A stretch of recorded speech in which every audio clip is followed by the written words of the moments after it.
Blockade কর্মসূচি সারা বাংলাদেশে আরো বিভিন্ন পয়েন্টে আগামীকালও ব্লকেট চলবে। জয় বাংলা, জয় বঙ্গবন্ধু। গত 2 দিন ধরে ঢাকার বিভিন্ন স্থানে চলছে কোঠা আন্দোলন।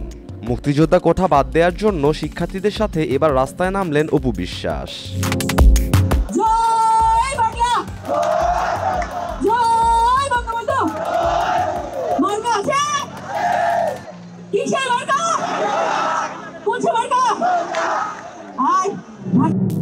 অপু বিশ্বাস বলেন, এক সময় আমিও স্টুডেন্ট ছিলাম।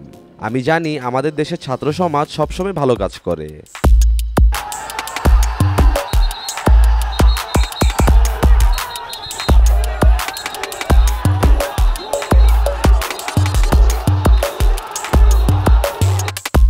গতকাল বুধবার ঢাকার বিভিন্ন স্থানে এই আন্দোলন চলমান ছিল। ঢাকার সেন্টার পয়েন্টগুলোতে ব্যারিকেড লাগিয়ে আন্দোলন করা হয়।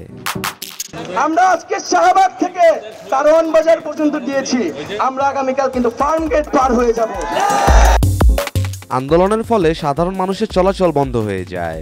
ঘন্টার পর ঘন্টা মানুষ জ্যামে দাঁড়িয়ে থাকে, ফলে কিছুটা সমস্যায় পড়তে হয় সাধারণ জনগণকে।